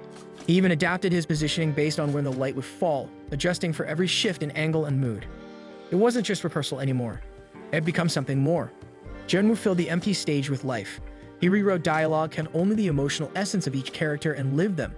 It was no longer about practice, and it turned into joy, pure artistic immersion. In that moment, Ju Mansik realized what had to be done. Maybe it truly was time to let go of hesitation. He pulled out his phone and called Choi Jamin. His voice was calm but firm. This is Ju Mansik. Let's set everything else aside. They need to talk face to face. Ju Mansik and Junwoo sat down together, sharing a meal. As they ate, Ju Mansik drifted into his thoughts, recalling the phone call he had made to director Jamin that day. On the call, director Jamin had acknowledged that Ju had made a wise decision. He promised that all the conditions Ju mentioned would be fulfilled, and if the child, Junwoo, had any other requests, they were willing to discuss further. Reflecting on that, Ju Mansik realized they wouldn't give up easily if they were ready to meet every demand. It was clear to him they were desperate. He had responded to director Jamin by saying they would discuss everything with the child later. Director Jamin then asked if Ju Mansik was free the next day. While they were at it, he wanted to see Junwoo perform using their company's script, just once. Surprised, Ju Mansik asked if he meant acting right away. The director reassured him not to feel pressured. The visit, he said, was part of evaluating whether the child's abilities aligned with the company. In his mind, director Jamin thought that since the offer was so attractive, the contract would certainly go through. No aspiring actor would dare reject an offer personally extended by him. But Ju Mansik wasn't so sure. Judging from Junwoo's behavior so far, he didn't believe the boy would follow along so easily. Back in the present, Ju Mansik turned to Junwoo and started talking about Seoul. But Junwoo responded indifferently.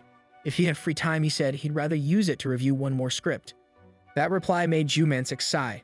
It seemed like a no-brainer to him, but perhaps going there in person might help change the boy's mind. He wondered how he could possibly persuade him. Interrupting his thoughts, Junwoo asked why he wasn't eating. He told him that if he wouldn't eat, he would finish the food himself. Snapping out of his thoughts, Ju Mansik allowed him and asked if he should order more. Junwoo declined, saying he was fine.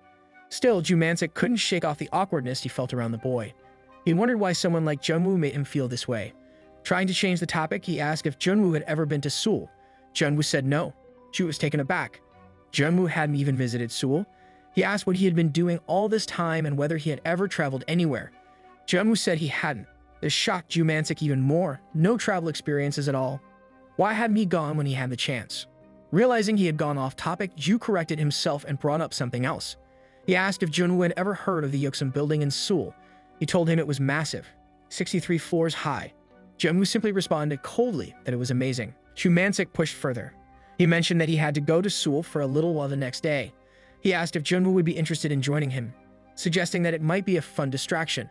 He described Seoul as a completely different level compared to their rural area.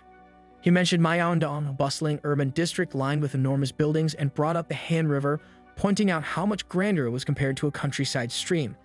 But Junwoo didn't respond, he just listened silently while eating. Feeling a bit awkward, Ju Mansik added that that's just how it was. Finally, Junwoo spoke up. He asked Ju if he was trying to send him away like that. Ju replied nervously that it wasn't like that, he only wanted him to take a look around Seoul. But Junwoo looked disappointed. He accused Ju of being greedy when it suited him. Startled, Ju Mansik wondered if Junwoo had already figured everything out. Had he overheard the phone call with director Jamin? Or had he perhaps been in contact with the director behind his back?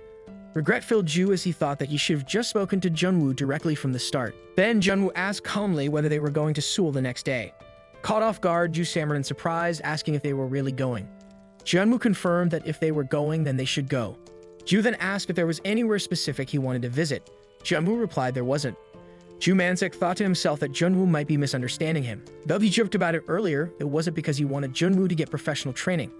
He clarified that this trip wasn't about improving Junwoo's acting level. Junwoo acknowledged that he understood. Ju explained further.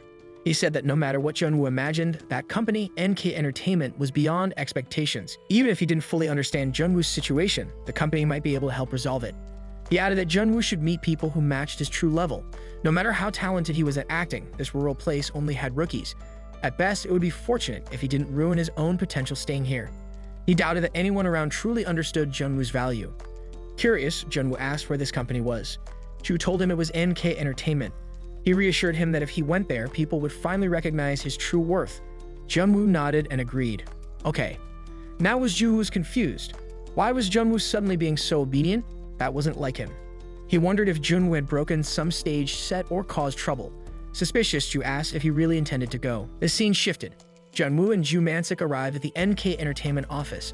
The sight of the highly organized studio left Ju Mansik visibly excited. Seeing him so overwhelmed, Junwoo teased him, asking what was wrong and pointing out that Ju wasn't even a country bumpkin. Ju replied, asking if Junwoo was accusing him of making a big fuss. Junwoo clarified that he hadn't said that. Soon, the two of them entered the meeting room. Ju Mansik took a deep breath and told Junwoo to go in. Junwoo asked if he was coming in with him. Ju replied that he was just opening the door and advised Junwoo to behave properly and speak carefully once inside. Junwoo stepped into the room. Director Jamin welcomed him warmly.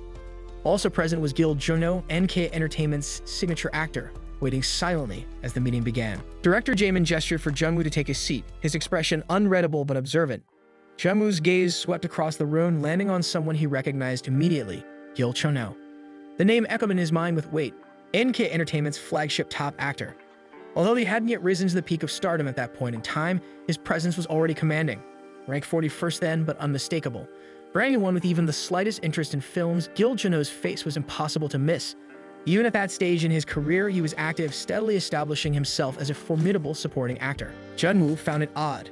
Normally, someone of Gil Juno's level wouldn't waste time in a meeting like this. It could only mean one thing. Director Jamin had brought him here on purpose. There was a reason behind his presence. A test? A setup? A challenge? Junwoo didn't know, but seeing a young Gil Juno in person felt like a breath of fresh air. There was something strikingly real about him. Someone who lived and breathed cinema. Breaking the silence, Director Jamin asked for Junwoo's name. Calmly, Junwoo replied that he didn't have one yet. He was planning to choose one soon. The response left Jamin pondering. No name, he thought. Did this boy already have his stage name in mind? He didn't look nervous, not even slightly. In fact, he looked strangely composed, like someone used to uncomfortable situations. Jamin wondered, did he not know who he was talking to? Was he truly that unaware of the people in front of him? Then again, if he really had grown up in a secluded or isolated environment, it was entirely possible. Deciding to take it slow, Jamin suggested they get to know each other gradually. He mentioned that he had watched Junwoo's performance and had found it genuinely impressive. Curious, he asked Junwoo when he started acting. Junwoo simply answered that since the performance took place 2 weeks ago, it had been about 2 weeks. Jamin raised an eyebrow. He clarified that he meant when Junwoo began acting, not when he performed. To that, Junwoo replied completely unfazed that the performance had been his very first time. That answer struck Jamin like a bolt. Had it really only been 2 weeks since this boy first acted? That level of raw talent in such a short time, was that even possible? Pushing aside his surprise, Director Jamin handed Junwoo a script. It was for a new drama titled Miracle Change, a project the company was currently planning to develop into a film. Junwoo took the script into his hands, and as he read the title, something stirred deep within him. Miracle Change. He remembered it clearly from a past life. It was a story about a high school student and a teacher in his 40s who end up swapping bodies. A familiar tale, but one layered with emotion, comedy, and transformation. As Jamin explained the premise, Junwoo already knew what he was talking about. Then Jamin requested that Junwoo perform a short reading. Just a brief moment would be enough to gauge his potential. Junwoo's eyes wandered to the door. Outside, Ju Mansik stood silently, trying to listen in on the conversation. He pressed his ear closer, straining to catch the voices from inside, but the soundproof walls wouldn't allow even a whisper to escape. Back in the room, Jamin instructed Junwoo to start from page 34. Meanwhile, Gil Juno watched him intently.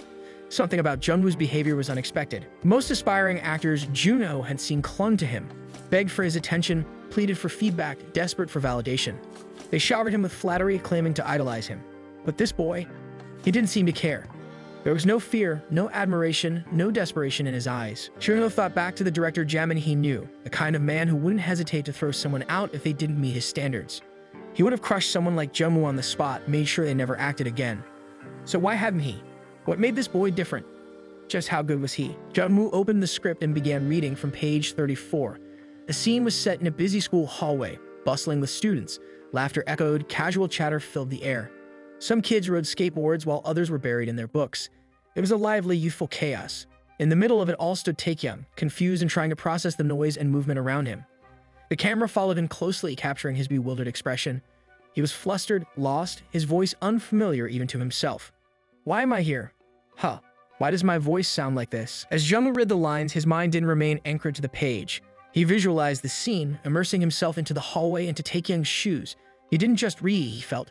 He imagined the wind brushing past, the laughter bouncing off the walls, the skateboard wheels rattling against the floor. His eyes moved as if watching the camera pan across the scene. Jamin, noticing the shift in Junwoo's demeanor, asked if he wanted to try acting the scene. It wasn't so hard, right? Just a simple read-through. But Junwoo turned to him and calmly said he couldn't do it here. Confused, Jamin asked if there was a problem. Junwoo explained that he couldn't fill in the lines, not because of the environment or lack of immersion, but because something essential was missing. The sound of skateboards, the murmurs of students, the breeze from the open windows. All of those elements were woven into the lines themselves. Without them, the scene felt hollow. It lacked the texture of reality. The noise mixed into the dialogue was what gave it weight. That was what this room lacked. Director Jamin fell silent, contemplating his words. Noise blending into dialogue? Could that truly make a difference? It wasn't something most actors thought about. Then, without a word, Junho walked forward and took the script from Junwoo. He began reading it himself. His expression serious, almost troubled. Director Jamin, surprised by this sudden move, muttered to himself. He had never seen Gil Junho like this before. There was something about Junwoo that was shifting the entire room's energy. At that moment, Junwoo remembered what Ju Mansik had told him earlier about the kind of opportunities this meeting could lead to. Basic training, large-scale domestic and international projects, even chances to study abroad. But Junwoo didn't quite grasp the full extent of it. He admitted aloud he wasn't sure what all that meant. Director Jamin responded that even if the conditions were ideal, Junwoo could still give it a try. Think of it as a simple audition or a reading. Nothing too serious. Just an introduction to the process. Hearing this, Junwoo realized his misunderstanding. This wasn't a full acting performance. They had just been asking him to read lines casually. He clarified. So they wanted him to just sit here and do that. Looking over at Gil Junho again, Junwoo thought to himself that this was actually a two-person scene. It needed a partner to work properly. And the featured performer this time was Gil Junho. Could it be, was Junho the intended partner? He read over a line again. Let's try to be a little happier each day. There was something oddly exciting about this. Maybe, just maybe, this could be fun after all. Junwoo turned to the director and asked if they had another copy of the script. Surprised, Jamin asked why he needed it. Junwoo explained that he thought it would be better to match their timing correctly with Mr. Gil Junho. Director Jamin smiled slightly after hearing Junwoo's words, amused by the boy's boldness. In his mind, he remarked on the kid's guts, thinking that perhaps it was because of his youth that he had such confidence. He politely responded to Junwoo, stating that it might be a bit difficult. But before he could go further, Junho stepped in, looking at Junwoo and suggesting they try to work together. With determination in his voice, Junho turned to the director and asked if he had another script they could use. Director Jamin, surprised by the request, was left speechless, stunned at the unexpected turn. He couldn't believe Junho was actually about to perform opposite this young boy right there on the spot. He wondered in disbelief what exactly Junho had seen in Junwoo to take such a step. Soon, Junho and Junwoo began acting. Junho, stepping into the scene, shouted with intensity. He cursed, expressing confusion and urgency. He demanded action, scolding the character before him for simply standing still. His voice thundered through the room, setting the tone. Director Jamin, watching closely, was filled with admiration. As expected from Gil Junho, he thought. With a mere change in tone, Junho was convincingly embodying the role of a 40-year-old man. His control over his voice and emotions made the performance real. Junwoo matched the energy. He shouted back as line directed at the teacher, expressing his own frustration. He called Junho a punk and said he was upset too. Junho quickly responded, stating at least the teacher had grown younger, while he himself hadn't. He questioned the outfit he was in, making a comment about the teacher's unusual tastes. Junwoo, caught off guard, stuttered while repeating the word tastes. He snapped back, asking if it was really the time to talk about that. He reminded Junho that they needed to understand the situation first. As Junho continued to act, he noticed something remarkable. At first, he had dismissed it as his imagination, but now he realized it. Junwoo had subtly adjusted his voice tone to reflect the middle school student Junho was portraying. With only a couple of lines to observe, Junwoo had instantly understood the character, Junho's interpretation, and adjusted accordingly. The realization left Junho speechless. Junho returned to his line, expressing anger. He asked why Junwoo was blaming him, insisting it wasn't his fault. Junwoo retorted, demanding to know if it was his own fault then. He shouted to keep his body still and not do anything reckless. As he observed Junho was impressed. The trembling fingers, the anxious yet firm expression, the way Junwoo trailed off at the end of each line. Everything was intentional. His gestures, his gaze, and the precision of every movement felt subtle yet controlled. Junho, though a seasoned actor, was forced to restrain himself, acknowledging that Junwoo had managed to guide the entire rhythm of the scene with just a script and no preparation. Juno followed up with his next line, asking what Junwoo was going to do now and pointing out that as the teacher, he should know something. Junwoo, irritated and on the edge, yelled back that he didn't know either. The whole situation was driving him crazy. Juno chuckled to himself, noticing the difference. There was no clear leader in this scene, no follower. Junwoo hadn't tried to outshine him. If he had, Juno's performance would have been completely overshadowed. Junwoo then spoke a line about the sounds within their dialogue, emphasizing how they blended naturally without any unnecessary exaggeration. Juno realized that what he had said earlier about the kid wasn't just flattery, it was genuine truth. Junwoo continued, stating that he would give a signal shortly and told Juno to return then. Juno, finishing his role, calmly said he'd stop there.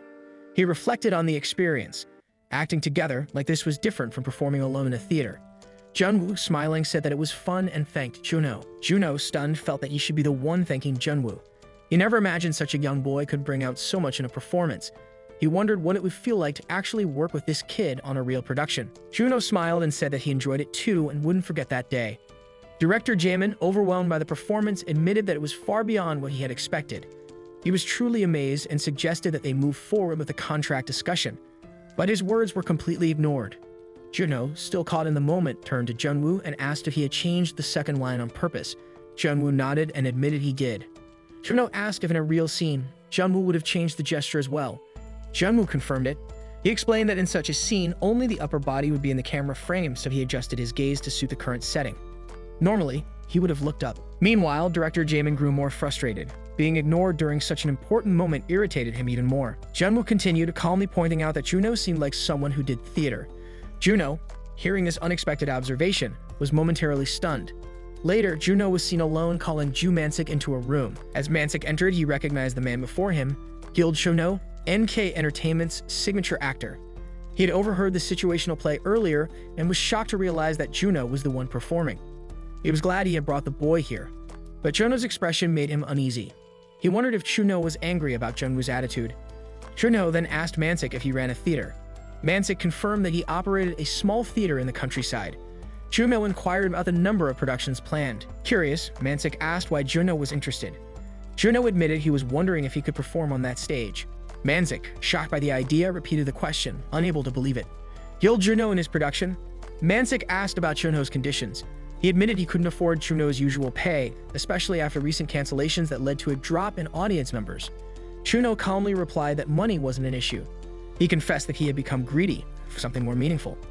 This statement left Mansik even more stunned. He asked Juno if he had come to an agreement with the kid. Juno confirmed that he had just finished talking with him. Mansik replied that in that case, there shouldn't be any problems. Juno hesitated for a moment and asked whether the child had only worked there. He found it hard to believe that someone like Junwoo came from such a small theater group. He quickly clarified that he didn't mean it disrespectfully and apologized if he had offended anyone. Mansik understood the sentiment. He had felt the same way. He admitted that it was hard to say the boy had worked in the traditional sense. He didn't know everything about him either. Most of the time, the kid studied on his own, reading books and scripts. Juno was shocked. Books and scripts? Self-taught? He couldn't believe that everything Junwoo had just shown came from independent learning. Mansik explained that Junwoo was naturally gifted. Whether anyone asked him or the boy himself, the answers would only lead to more questions. In the end, he expressed how much he looked forward to working with Juno. Juno nodded with a faint smile, saying he felt the same. Then the two of them shook hands, ready to begin an unexpected and promising collaboration. Outside the building, Junwoo stood still, his eyes fixed on a picture for a long while. His mind, however, wasn't idle.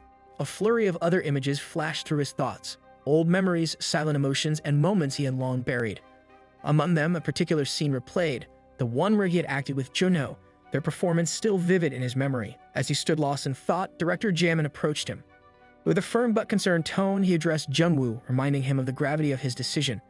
Being a part of the production, he emphasized, would open doors to countless opportunities that weren't easy to find elsewhere. He questioned if Junwoo had really thought things through. The disappointment in his voice was evident. Jamin confessed that he had never felt this let down before. Still, he offered support, assuring Junwoo that if he ever needed help with the performance or if he changed his mind later, he shouldn't hesitate to contact him. With that, Director Jamin handed him his business card. Junwoo received it with a polite, determined absolutely. The scene shifted to the theater stage where Ju Mansik was busy setting things up for the joint performance of Junwoo and Juno. As he wrapped up his preparations, a quiet excitement filled him. Just the thought of those two performing together on his stage thrilled him. Junwoo soon approached and questioned Mansik's presence, joking about how an employee should be handling the work instead. Ju Man-sik brushed it off, telling Jungwoo to go practice, or better yet, take a short break and recharge by playing around for a bit. As Ju Man-sik climbed down from a ladder, Jungwoo noticed a broken step, something small but potentially dangerous. Man-sik then asked Jungwoo for his thoughts on the stage decorations, which he had personally handled. Jungwoo responded, pointing out that he hadn't just been watching aimlessly. He had been paying attention to every detail. He asked if Man-sik had made the adjustments for the upcoming performance. Man-sik admitted that he had made a few tweaks. Jungwoo expressed his honest surprise. He had forgotten, perhaps because he always saw Man-sik quietly admiring things from the sidelines. But the truth was, this man had studied theater for years and had run a theater of his own. Seeing him put in so much effort clearly showed that he had high expectations for the performance. Jungwoo acknowledged the improvement and thought to himself that maybe he'd try fixing a few things later too. Man-sik then brought up something he'd been curious about. No matter how much he thought about it, he couldn't understand why Jungwoo had refused NK's offer but was willing to perform with Guild Juno. NK would have provided access to scripts written by renowned writers and offered far more acting opportunities than what this small theater could. Man-sik admitted that he had never truly understood Jungwoo before, but this time he was genuinely curious. Jungwoo simply replied that he didn't remember. Man-sik teased him, asking if he had refused NK because of him. But Jungwoo quickly changed the topic, asking if Man-sik was hungry and suggesting they go get breakfast. As they walked off, Man-sik playfully commented on Jungwoo's unexpected shift, asking if he was serious and added that he'd have kimchi stew. He then asked what Jungwoo wanted to eat.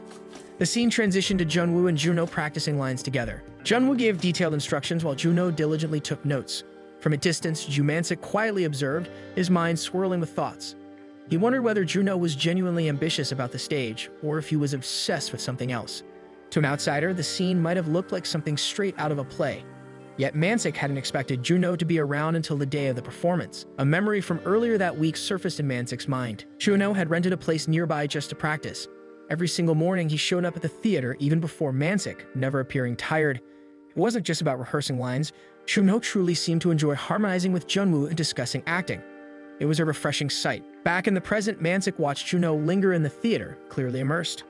Curious, he whispered to Jungwoo, wondering why Juno hadn't left yet. Jungwoo whispered back, admitting he didn't know either. As they observed Juno sitting with a tense expression, Man-sik asked if he was always like that. Jungwoo responded with a question of his own. What did he mean by always? Man-sik clarified, asking if Juno always had that constipated look while practicing. Jungwoo admitted that sometimes he did. Man-sik chuckled, confessing that while he initially thought Juno would be stiff, he turned out to be much friendlier than expected. After days of intense effort, script reading, and note-taking, Juno finally came to Jungwoo to have his lines reviewed. The scene then jumped back to the present. Jungwoo told Juno that there was no point in constantly saying things over and over. Even if he performed the lines exactly as Jungwoo interpreted them, it still wouldn't come out the same. Juno needed to discover the meaning on his own. Hearing this, Juno was genuinely impressed and amazed. From a quiet spot, Ju Man-sik listened in, sensing that something between them had truly changed. Time passed, and as the performance date approached, preparations entered their final stage, but one issue remained. Ju Man-sik had begun casting roles for the play titled The Chaser from the Outskirts. Gil Juno would play the lead, Detective Anon.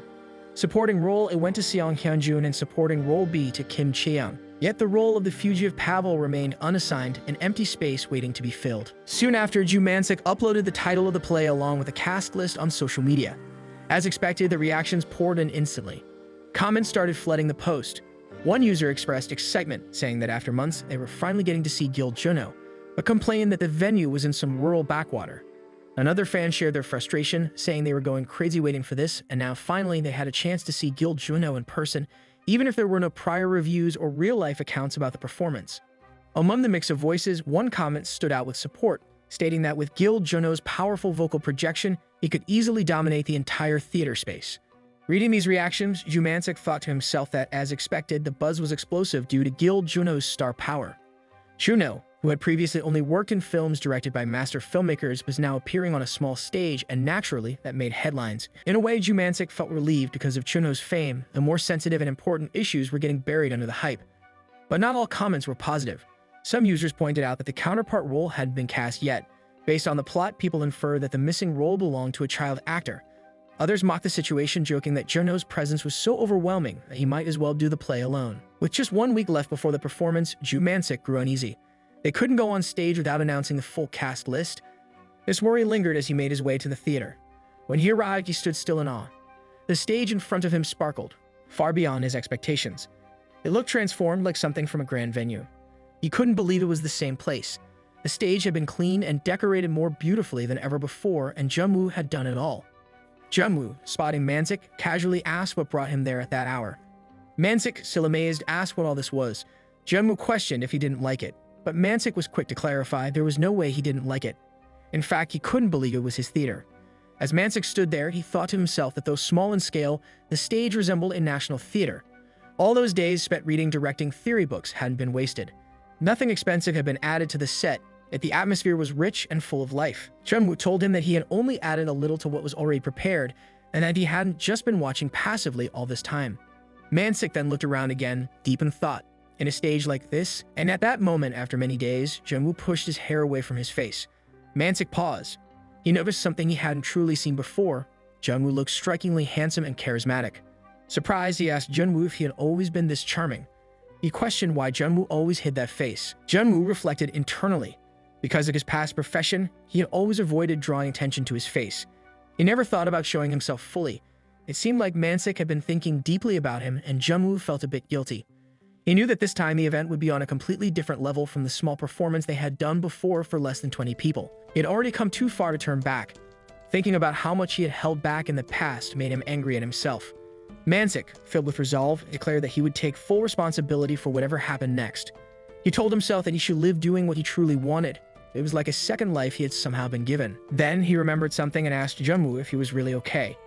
Jungwoo reassured him, saying that he was fine and wouldn't cause any trouble.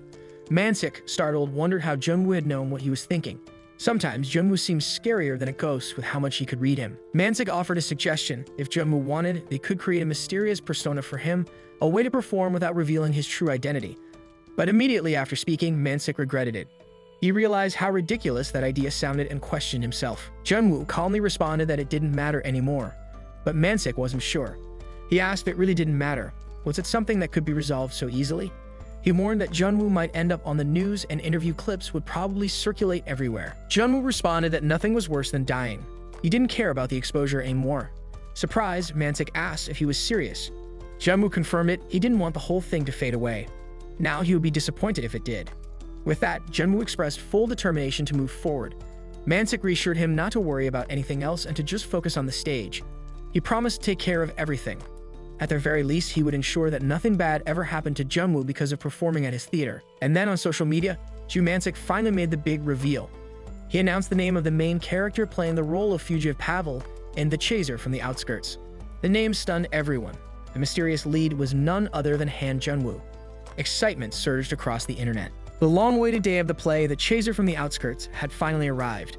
The theater was packed with an overwhelming number of people, most of whom had come just to see Gil Chuno. From behind the curtain, Mansik could hear the audience buzzing with excitement. Someone in the crowd remarked that it had been a while since Gil Chuno last performed on stage. Another agreed, saying that just seeing him on stage could make fans faint. One person expressed disbelief at how insane the ticketing had been and questioned how such a small theater had managed to book Gil Chuno. Another couldn't contain their excitement, saying they had waited a long time to see him and were thrilled. Hearing these reactions, Mansik reflected that, as expected, it was Gil Chuno. Having been with him throughout rehearsals, he had gotten used to his presence. But now, witnessing the audience's response firsthand, he truly realized how famous Gil Chuno was. Then he overheard a few more voices. Some were surprised at how well decorated this small theater looked. Another added that they'd never seen staging like this before. Most small theaters usually had similar plain sets, but this one, as soon as they entered, it felt like stepping into an abandoned mine. The lighting was gloomy and immersive. These words brought a soft smile to Mansik's face. The scene shifted to the actor's waiting room. Jungwoo stood in front of a mirror, staring at his reflection, thinking how unfamiliar it looked. Just then, Mansik came to call him, but upon seeing Jungwoo's new look, he was left stunned and speechless. Soon the play began. The curtains lifted on the Outlander Chaser. The story opened 10 years ago when An-med detective lost both his family and a leg to one man. Since then, a relentless and bitter chase had begun. Entwined in this pursuit by mere misfortune was Pavel, a fugitive dragged into the chaos. Gil Chuno portrayed Anton, a man burning with deep-rooted rage. Han Jungwoo played Pavel, embodying wrongful imprisonment and inner conflict. What followed was a never-ending chase filled with deception and twists. The truth was always elusive, and the hidden psyches of the characters were at the heart of the story. As metal clanked in the background, Gil Chuno made his entrance. He stood tall and commanding, accusingly pointing out that this was where the bastard had been hiding. It was finally time to end it. 10 years had passed, what seemed like eternity for some, but not so long for him. His voice was powerful, his delivery sharp. The audience was immediately gripped. As expected, Gil Juno stood apart even with just his pronunciation. Viewers were amazed, whispering how incredible he was. Some admitted they had never forgotten him, not for a second. One man couldn't resist and began recording the performance. Though his friend warned him, he ignored her, arguing that if not now, when would he ever get to see Gil Juno perform live? Back on stage, Juno continued his dialogue, recalling the day he had accidentally crossed paths with a man he'd been hunting. Even Jumancic was taken aback. Was Gil Juno always this exceptional? He realized that Juno truly belonged to a different league. Audience members reacted with amazement. They acknowledged that real professionals were just on another level. Many vowed to book tickets again. Gil Juno's presence was mesmerizing. As Juno's intense monologue came to an end, Jumancic reflected that the audience likely assumed the climax had passed. Gil Juno had stolen the stage. But then a new voice echoed, stating, "You've turned me into a monster. You're no different either." The words came from Junwoo. His appearance startled the audience. He was playing a 17-year-old boy, and his presence on stage felt far more mature. It was chilling. Junwoo slowly removed his hand from his face and questioned aloud if everything was really okay. His expression, now visible, was terrifying, a twisted mix of pain and rage masked in youthful innocence. Female audience members visibly flinched. The atmosphere shifted. Jumancic noted that no one in the theater could see Junwoo as a mere teenager anymore. The audience was holding its breath. All eyes were on Junwoo. The story hit its climax. Gil Juno turned towards Junwoo, demanding to know if he truly thought he could hide everything. The evidence may have been concealed, but not the person. There was nothing left to do now. He had to stop acting. Junwoo, caught in turmoil, gripped his hair, bent over, and screamed with a voice drenched in agony and desperation. He repeated again and again that he wasn't what they thought. He wasn't lying. He was serious. Suddenly, his sorrowful face transformed into a haunting, demonic smirk. The entire audience gasped, stunned by the shift. They were frozen, speechless. Even Jumancic was shaken. Every line Junwoo delivered sent chills down his spine. His presence was overwhelming. At that moment, Gil Juno's powerful performance on the left side of the stage seemed to fade into the background. The audience, the backstage crew, the MK staff, even Gil Juno's own manager, all of them were transfixed by Junwoo. Every pair of eyes was on him. No one could look away. And then the final scene closed. Thunderous applause erupted. The actors returned to the stage, stepping out of character to greet the audience, but most eyes were still on Junwoo. People whispered among themselves, discussing his acting, his appearance, even his name. Gil Juno noticed this shift. For a long time, he had taken pride in his acting. He had always held deep respect and admiration for the stage. But now, in that moment, all his pride, his achievements, everything he had built began to feel somewhat hollow, because now the eyes of the audience were no longer on him. They were all fixed on Han Junwoo.